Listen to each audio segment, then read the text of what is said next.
বন্ধুগণ, আজকে আমি আপনাদের সঙ্গে শেয়ার করব করলার একটি দারুণ রেসিপি, যেটা গরম ভাতের সঙ্গে দারুণ লাগে। আর এই জন্য আমি 200 গ্রাম করলাকে প্রথমে ধুয়ে পরিষ্কার করে নিয়েছি আর এইভাবে কেটে নিয়েছি। এবার আমি গ্যাসের মধ্যে একটা কড়াই বসিয়ে দিয়েছি আর কড়াইয়ের মধ্যে আমি দিয়ে নিলাম কিছুটা সর্ষের তেল। তেলটা গরম হলে আমি করলাগুলোকে তেলের মধ্যে ছেড়ে দেব আর করলাগুলোকে আমি ঘুরিয়ে ফিরিয়ে কিছুক্ষণের জন্য ভাজবো।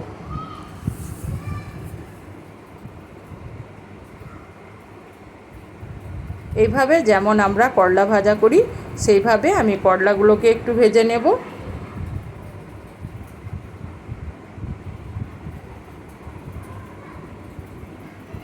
করলাগুলো আমার ভাজা হয়ে গেছে। এই অবস্থায় আমি কড়াই থেকে উঠিয়ে নেব।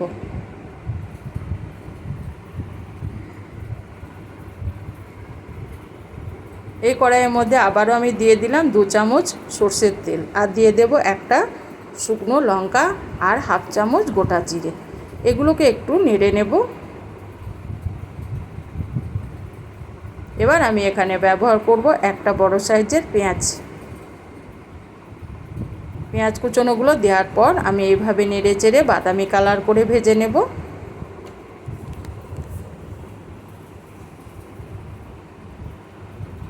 পেঁয়াজগুলো আমার বাদামি কালার এসে গেছে। এবার আমি এখানে দিয়ে দেব একটা মিডিয়াম সাইজের টমেটো।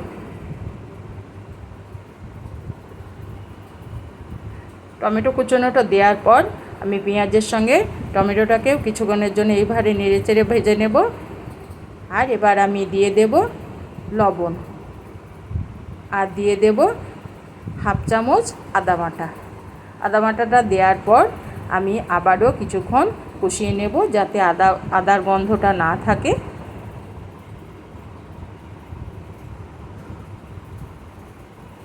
আমার কষানো হয়ে গেছে। এবার আমি অল্প একটু জল দিয়ে দেব।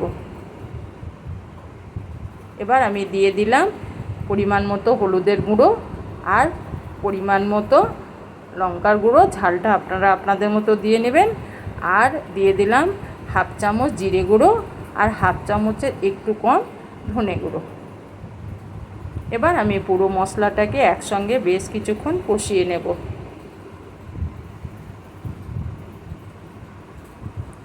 মশলাটা আমার একটু শুকনো লাগছে, তাই আমি একটু জল দিয়ে দিলাম। দেওয়ার পর আবারও আমি কিছুক্ষণ এইভাবেই নেড়ে চেড়ে কষিয়ে নেব। এবার মশলাটাকে আমি কিছুক্ষণে ঢাকা দিয়ে কষাবো। মিনিট 3 পর আমি ফিরে এলাম। মশলাটা কষানো হয়ে গেছে, মশলা থেকে সুন্দর তেল ছেড়েছে। আবারও আমি একবার নেড়ে চেড়ে দেবো যাতে তলা ধরে না যায়।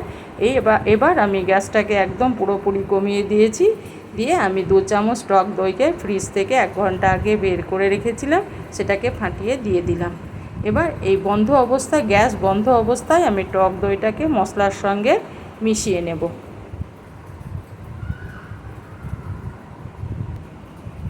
এবার আমি গ্যাসটাকে একটু বাড়িয়ে দিলাম। এবার আমি দিয়ে দেব এখানে 2 মিডিয়াম সাইজে আলুকে আমি সেদ্ধ করে রেখেছিলাম, দিয়ে হাত দিয়ে আমি এগুলোকে ভেঙে নিয়ে সেটাকে দিয়ে দিলাম। দেওয়ার পর মশলার সঙ্গে আলুটাকে কিছুক্ষণের জন্য কষাবো।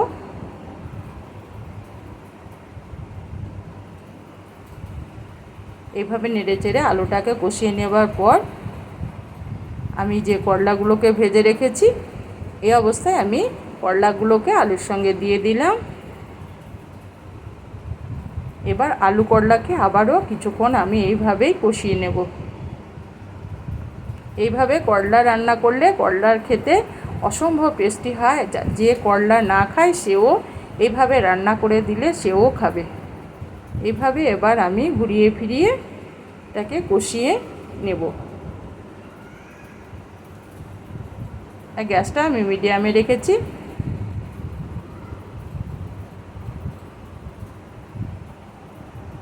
আর আমার আলু করলা সুন্দর কষানো হয়ে গেছে। এবার আমি এখানে দিয়ে দেব 1 কাপ জল। যেহেতু রান্নাটা করতে বেশি সময় লাগবে না, কারণ আলুটাও সেদ্ধ আছে আর করলাটাও আমার ভাজা আছে, সেই জন্য আমি এখানে 1 কাপ জলের ব্যবহার করলাম। এবার আমি জলটা ভালো করে আলু করলার সঙ্গে মিশিয়ে নিলাম।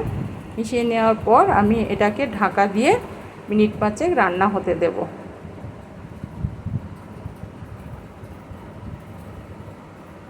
5 মিনিট পর আমি ফিরে এলাম। এবার একবার নেড়ে দেব যাতে তলা ধরে না যায়। নেড়ে চেড়ে নেওয়ার পর আমি এখানে দিয়ে দেব কিছুটা, অর্থাৎ 2টো কাঁচা লঙ্কাকে আমি চিড়ে নিয়েছিলাম, সেই চিরা কাঁচা লঙ্কাগুলোকে দিয়ে দিলাম। আর হাফ চামচ কাসুরিকে আমি হাত দিয়ে ডলে নিয়েছিলাম, সেটাকে দিয়ে দিলাম।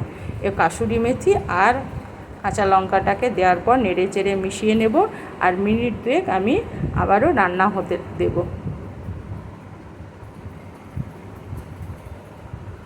মিনিট 2 আমার রান্না হয়ে গেছে।